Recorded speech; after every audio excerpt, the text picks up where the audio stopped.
Hello one, hello all. Welcome to episode 3 of Best Movie Year Ever, March. We're talking about March, the month of March in 1999. I am CP, you are not, and we're off to the races here. We've actually got quite a bit of stuff to cover. We have multiple guests again this episode, and to be honest with you, I don't know what the runtime is as I film this now. I don't have footage from other people just yet. This could be a long one, so strap in. Although you know more than I do, you could see the runtime. Anyhow, we're going to trim the outside world. Nothing really tremendous happened in the world in March of '99. Entertainment saw the Oscars and Shakespeare in Love win a lot of Oscars. Really weird year. If we were talking about 1998, maybe you could understand why Shakespeare in Love doing so well. And oh how the pictures haven't aged well, have they? March '99 saw the first real British import that probably had a different release date in the UK. Lock, Stock, and Two Smoking Barrels, a movie that I hadn't seen until just recently.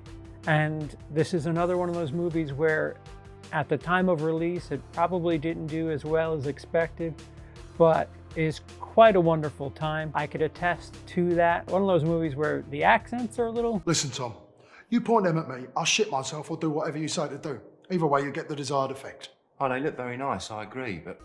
Snappy takes a second to get used to, a la Snatch, or even Trainspotting.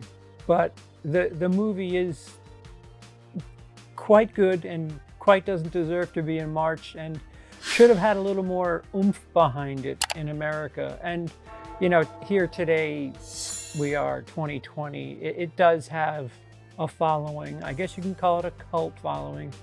Not on the level of something like Fight Club or anything like that, but Lock, Stock, and Two Smoking Barrels certainly left its mark. And it all started, as far as America is concerned, in March 1999.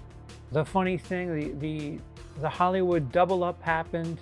Analyze This was a movie that basically was The Sopranos, except with the comedy turned up. The Sopranos, of course, which had just released months earlier, so Robert De Niro plays a gangster and Billy Crystal is his therapist. Could have been a heavy hitter in other years, and it's just another old movie in March of '99. Consigliere. If you drop Analyze This in a different year, in a different time, it could be the comedy of the summer, is what I'm trying to say. But not in 1999. 1999 didn't go off without a hitch, though. Baby Geniuses was also released in March of '99. Baby Geniuses, which is infamous for its lack of quality, is in most lists for worst film of all time. I unfortunately have not seen this movie, so I can't speak to that. I was unable to find anybody to do so, but bleh. Baby Geniuses, even 1999 managed to get all bases covered when it came to releasing cinema. For the next film, we will be joined by a special guest. I, of course, am not one for great big high school teenage dramedies, but I know someone that is.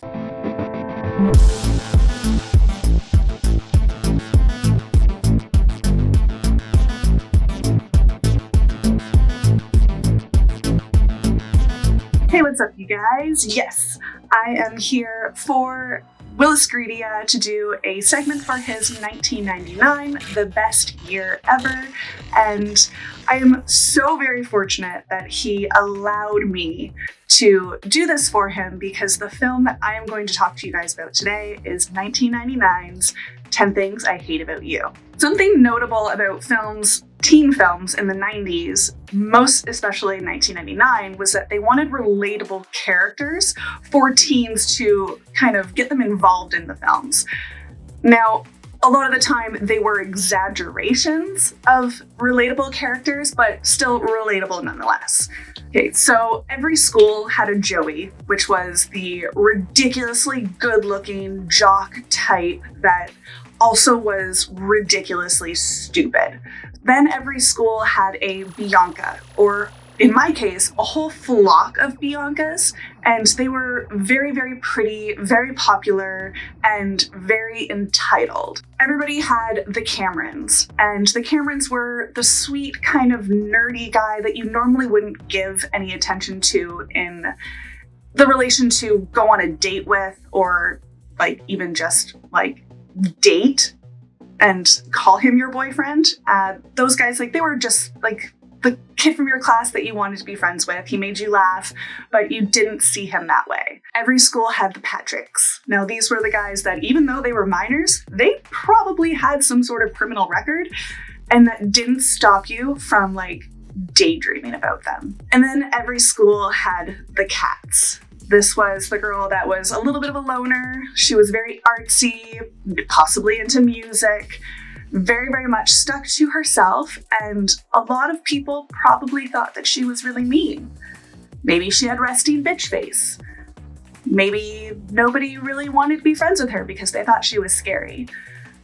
And that one was me. I don't know if people really thought that I was so much scary, but I was very weird.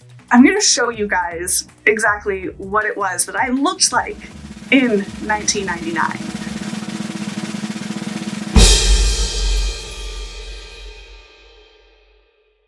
Yeah, I didn't know anything about myself, and I was a huge film nerd. So yeah, a lot of people, like, I wasn't their cup of tea, and I was the loner. I was a lot like Kat, and I didn't realize that until so many years later. I always wanted to be the Bianca, which I think is so relatable to a lot of girls, because we all want to be popular. We want to be liked. We want boys to want to date us. We're in high school. Our hormones are absolutely raging. And yeah, they make these characters so that most of them will have some sort of, they kind of have that redeeming moment where then you see that they're really kind and sweet and caring, and maybe see the error of their ways. And then you are going to have a lot of the characters that are way, way over the top, that are going to be there for comic relief. 10 Things I Hate About You, this is definitely the dad, very, very overprotective, because it's based on the Shakespeare play of Taming of the Shrew, and he is just so over the top, and because also of his line of work, the things that he sees, absolutely hilarious, and he is definitely a lot of comic relief, but way over the top. The parties. We all remember the party scene where Kat gets up on top of the table and she does that, like, I guess you'd call it a sexy dance. It landed her the role in Save the Last Dance, so it had to do something for someone. And I mean, we've all been there, right? Like, we've all danced on a table at a party, right? I mean, I didn't. There was no camera phones then, so there's no proof of it. So no, I didn't do that, ever. I'm trying to figure out the words to really get it across to you guys how much this movie meant to me. And like I said, like, it wasn't until years and years later that I really started to relate so much more to Kat. And obviously it was a maturity thing.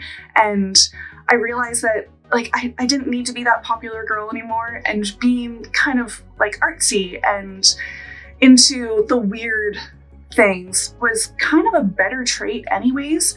I watched a lot of VHS movies, and I watched a lot of them over and over and over again. So like, we had the Dirty Dancing, we had Empire Records, And 10 Things I Hate About You was one of those films. I watched it so much and so often over the years that I was working at a bar at the time, and I got ready for work that morning, and I always had a movie on while I was getting ready for work. And that was a movie that I was watching on the morning of January 22nd in 2008. And if you know that date, you know that that was the day that Heath Ledger died. And one of my best friends left her house when she found out, drove to the bar because she knew how much I, one, just loved Heath Ledger, but loved that movie. And a lot of my life kind of strangely revolved around that movie. Things that I would say every single day, to the way that I dressed. I love 10 Things I Hate About You. And she came to my work to break the news to me because she didn't want me to hear it on the radio or on the news or something like that. And I had a full-on breakdown. I was working at a bar, so I'm behind the bar, there's patrons lined up and all of that, and yeah, just full-on breakdown. But that movie, like I said, there's so many quotable lines in that movie. Just between the sisters, the bickering between the sisters. Oh, sweet Jesus. I have an older sister. She's about 3 years older than me. So we are about the same age, ages apart. And wow, I always thought, I'm the Bianca, I'm the younger one. And my sister would be the older sister. No, it's actually so very reverse, because she's the polished, kind of put together sister, and I'm kind of the scary, weird mess of a sister. Still am. I'm okay with it. I can verbatim give you lines from the movie. I can quote so many different scenes. To this day, if there's somebody that I hate, I still refer to it as I hate them with the fire of 1,000 suns. I still use that to this day. And I have not watched 10 Things I Hate About You since January 22nd of 2008.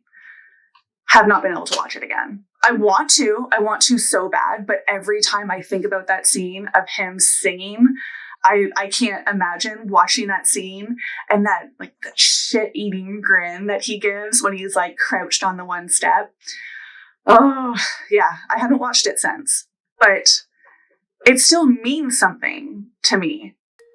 I'll go to my most emotional pick of March of 1999, and I'm gonna get personal here with you. I was a teenager, sex drive was pretty high, and some of the hottest in teenagedom, they all did a movie together, Cruel Intentions. Sarah Michelle Gellar, Reese Witherspoon, and Ryan Felipe. And from the trailers alone, I remember thinking, oh, somebody's showing their tits in this movie. Again, apologies. And in my defense, my hormones were just raging. And this movie seemed like it was going to be one of those types of movies, Basic Instinct for an 18-year-old. And it certainly, it's got enough there in the story to make you gasp and cover your face, but no nudity. Bra size is just 4 too small. You know what? Of the three, I think Reese Witherspoon is actually still the most relevant in Hollywood. That's interesting. I would have put my money on Sarah Michelle Gellar back then. So, yeah, a story of incest. A really twisted tale. So it's a movie that is not fresh in an idea, getting somebody to sleep with you, and there being a wager to do so. This seems like an 80s plot, if you ask me. Somebody betting someone that they actually, you know what, we'll get to another wager for sex again later. I don't know what it is about movies back in the day and having a wager to have sex. But there was that in this, and a very, very sexy movie for the time period. If you wanted to get the right Skinamax feel, not Skinamax, I mean like proper, true, sexy feel from a movie, I would offer up Cruel Intentions over like the 50 Shades movies. And 50 Shades goes in some far directions. It doesn't have to be in nudity. I'm saying that as an adult. Teenage me would be like, no, I just need to see that. No. But as far as the film is concerned, you don't really necessarily, it's the chase. It's not the finish line. Younger me hates me. Actually, older me hates me. So everything's square. Some of you are pacing right now saying, wait a minute, he hasn't covered the movie from March yet. I know, it's coming. We're here. I wanted to get some help for this because it's not as strong a movie to me. I don't have much to say about this following film, but this was the official opening of 1999 at the theaters, and the film is The Matrix, and I thank Chris Durbin of Durbania for telling y'all about it.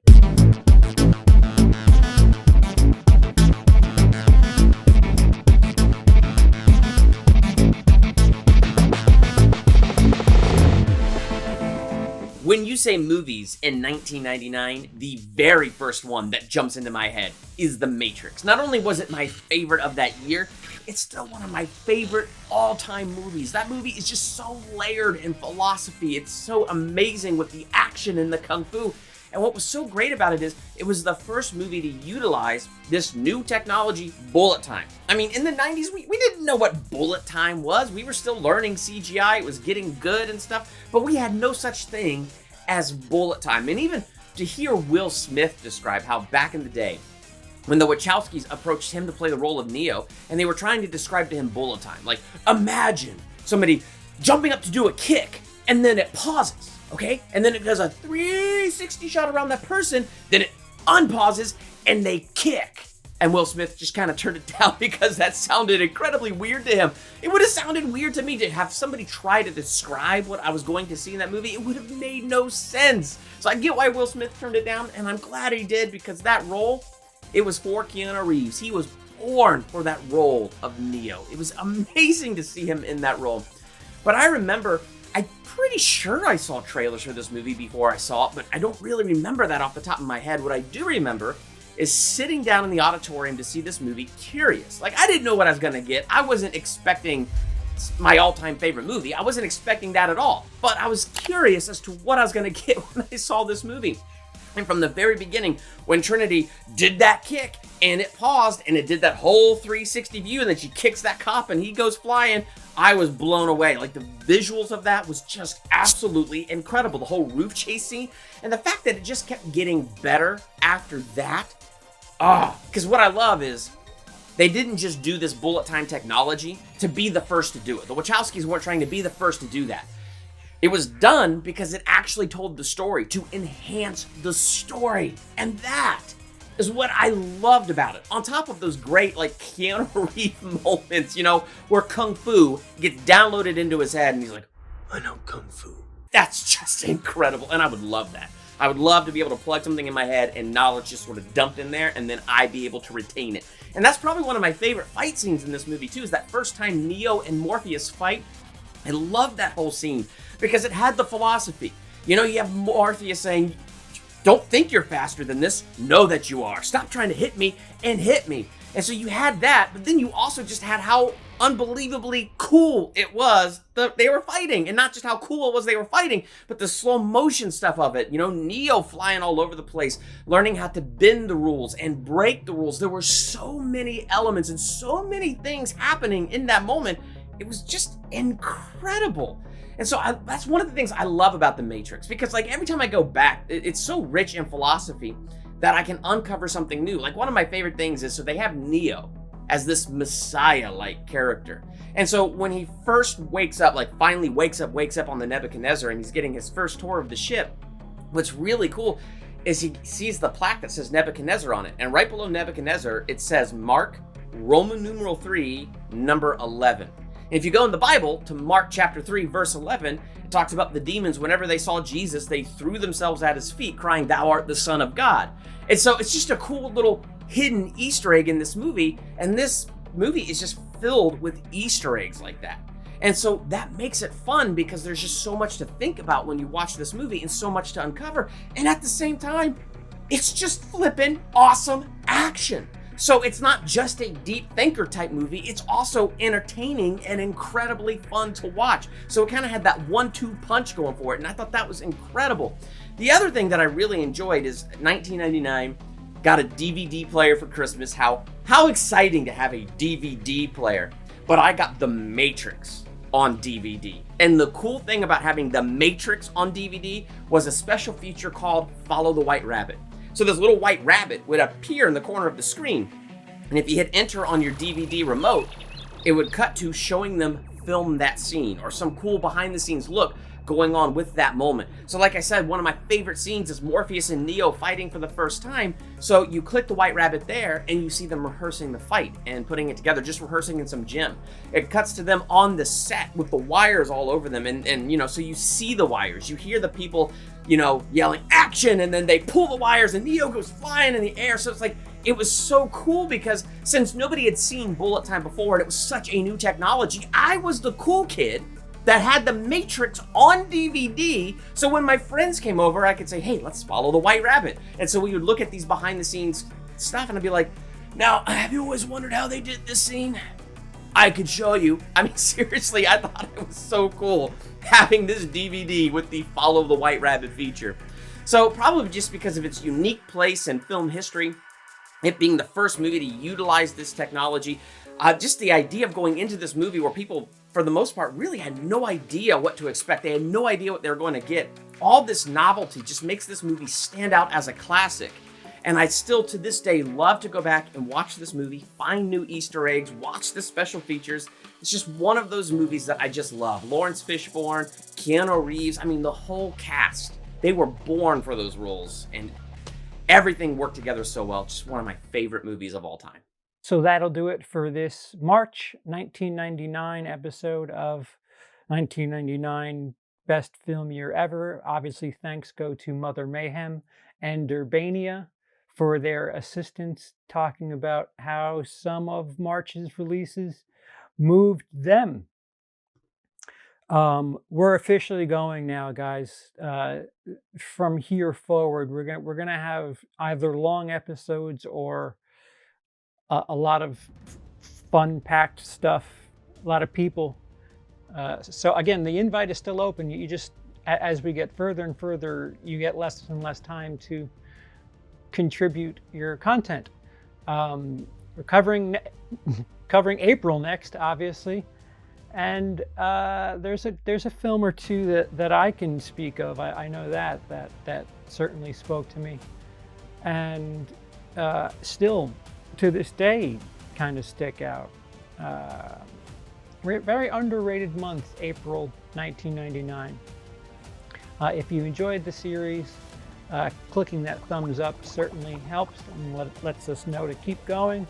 And if you would like to see other things like this and other stuff that could be made in this vein in the future, go ahead and click that subscribe with the bell so you get notified of when these releases come out.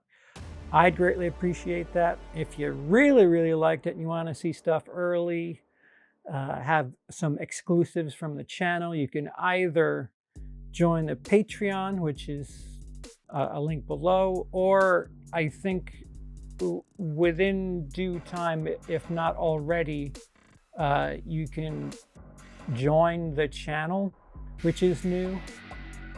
So there's that. There's different ways of showing extra support and getting extra stuff from the WILIscredia family.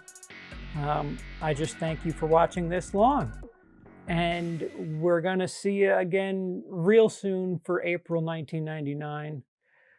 Thank you so much. I've been CP. You haven't. I hate the way you talk to me and the way you cut your hair. I hate the way you drive my car. I hate it when you stare. I hate your big dumb combat boots and the way you read my mind. I hate you so much it makes me sick. It even makes me rhyme. I hate it. I hate the way you're always right. I hate it when you lie. I hate it when you make me laugh. Even worse when you make me cry. I hate it when you're not around. And the fact that you didn't call. Mostly I hate the way I don't hate you. Not even close. Not even a little bit. Not even at all. Okay, so no. Fun fact, Julia Stiles, the crying at the end. Fuck. The crying. She didn't, that wasn't scripted. That was her first take. So they used that one. So you can use that if you want to. You don't have to. Don't feel pressured. I am like the ugliest crier in the entire world. So, yeah. Thank you again. And love you.